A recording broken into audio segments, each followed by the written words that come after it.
बच्चों, आज हम लोग वर्क असाइनमेंट के अंतर्गत क्वेश्चन को सॉल्व करेंगे। इस तरह के क्वेश्चन जो प्रतियोगी परीक्षाओं में आपके लिए बहुत यूज़फुल रहेंगे और बहुत सपोर्टिंग रहेंगे, क्योंकि आप जब एमए करके निकलेंगे आपके पास में सब्जेक्ट से रिलेटेड एक बहुत ही विस्तृत क्षेत्र होगा और उसके आप एग्ज़ाम दे करके अपना कैरियर अपने विषय के ऊपर बना सकते हैं। तो उसके लिए मैं कुछ प्रश्न बना के लेके आई हूँ, जिनको कि आप घर में सॉल्व करेंगे और उसकी की भी मैं प्रोवाइड करूँगी। साथ ही इन क्वेश्चंस का मैं आपको अपने व्हाट्सएप ग्रुप में भी मैं आपको सेंड करूँगी, ताकि आप उनको अच्छे से पढ़ें और घर में उस चीज़ को सॉल्व करने की पूरी कोशिश करें। ये सारे प्रश्न हैं तो आपके सिलेबस से रिलेटेड ही हैं, लेकिन पर्टिकुलर किसी टॉपिक में से नहीं लिए हैं। इन जनरल जो कि आपकी मानसिक योग्यता का परीक्षण करेंगे कि आप अपने विषय के जो टॉपिक्स हैं उनको कितनी गहराई तक पढ़ते हैं, उनका अध्ययन आप कितनी गहराई तक करते हैं। तो आपको मैं ये जो प्रश्न हैं वो पढ़ के बताती हूँ और फिर आप उनको सॉल्व। बच्चों, आपके लिए पहला प्रश्न है, लोचन कहाँ के निवासी थे? इसके 4 ऑब्जेक्टिव्स विकल्प दिए मैंने, देवगिरी, मिथिला, काशी और तंजौर। बहुत सोच समझ के आप इसका उत्तर दीजिएगा।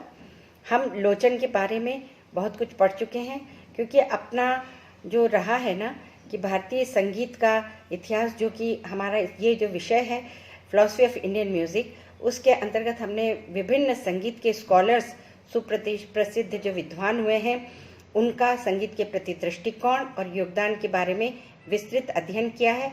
अतः ये प्रश्न आपको आपके खुद के टॉपिक्स में से मिल जाएगा। बस ज़रूरत है आपके प्रतिपन्न मतित्व के साथ उसके उत्तर देने की। दूसरा हमारा क्वेश्चन है, कजरी गीत शैली की मूल जन्मभूमि क्या है? इसमें भी मैंने 4 ऑप्शंस दिए हैं, मिर्ज़ापुर, लखनऊ, बनारस और पटियाला। आपने गीतों के प्रकार पढ़े हैं और उसमें से इसका उत्तर भी देना है। तीसरा प्रश्न है हमारा, आचार्य बृहस्पति का संबंध किस घराने से रहा है? ग्वालियर घराना, आगरा घराना, बनारस घराना और रामपुर घराना। आचार्य बृहस्पति हमारे बहुत ही संगीत में रिनाउंड पर्सनैलिटी रही है, बहुत ही विद्वान रहे हैं, अतः उनके बारे में आपको नॉलेज होनी ज़रूरी है। फिर बनारस बाज के प्रवर्तक कौन थे?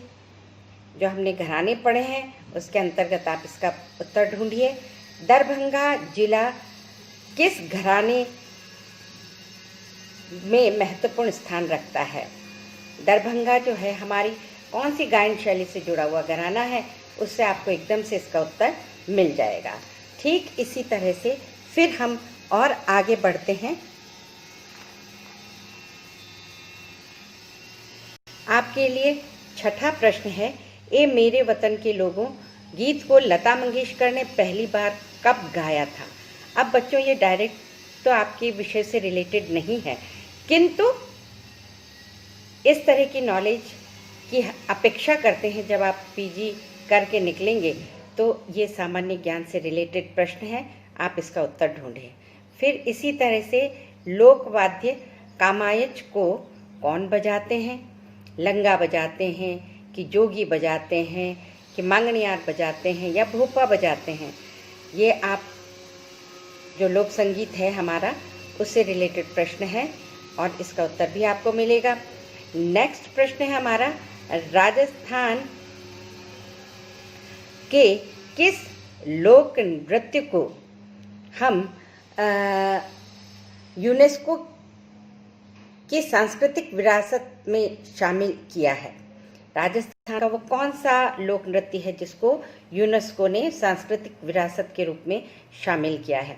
बच्चों, आपको पता है हमारे कितने इंटरनेशनल महोत्सव होते हैं संगीत के, सार्क महोत्सव वगैरह, जिसमें विभिन्न देश जो है वो अपनी प्रस्तुतियां देते हैं। तो उसमें हमारा भारत भी प्रतिनिधित्व करता है। अब आपको ये देखना है कि हमारा कौन सा नृत्य है जिसे कि यूनेस्को ने सांस्कृतिक विरासत के रूप में शामिल किया है। नेक्स्ट प्रश्न है हमारा, चरकुला नृत्य का संबंध किससे है?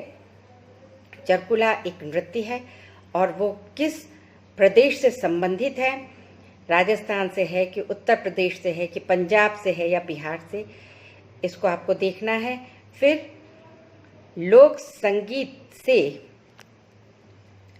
शास्त्रीय रागों का नियम निर्माण करने वाले प्रमुख संगीतकार कौन हैं? देखो, हमारे संगीत में बहुत सारे क्रिटिक्स भी हुए हैं जिन्होंने कि संगीत का आलोचनात्मक, समीक्षात्मक काफ़ी विश्लेषण किया है। तो जो ऐसे कौन से हमारे विद्वान हुए हैं जिन्होंने कि लोक संगीत और शास्त्रीय संगीत के ऊपर अपनी लेखनी चलाई और उसके ऊपर अपना विस्तृत काम किया? आप थोड़ा सा दिमाग पे जोर डालें, आपको उनका नाम ज़रूर मिलेगा।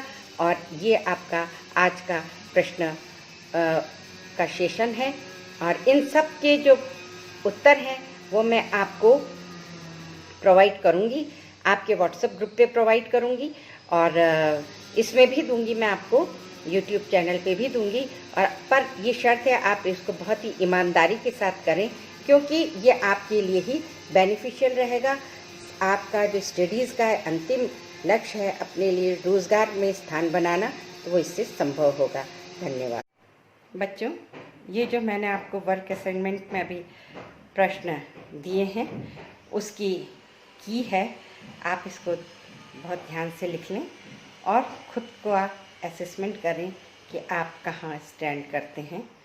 मैं सोचती हूँ आपको पूरा अच्छे से दिखाई दे रहा होगा, नहीं तो मैं इस की को प्रश्न पत्र के साथ ही आपके व्हाट्सएप ग्रुप पे भी सेंड कर दूँगी। और उसके अलावा भी अगर आपको कहीं कोई कन्फ्यूजन हो या डिस्कशन करना चाहें तो आप मुझसे व्हाट्सएप ग्रुप पे भी कांटेक्ट कर सकते हैं और वैसे भी कांटेक्ट कर सकते हैं। आपके कंसेप्ट क्लियर हो जाएं, बस इसका प्रमुख एम यही है।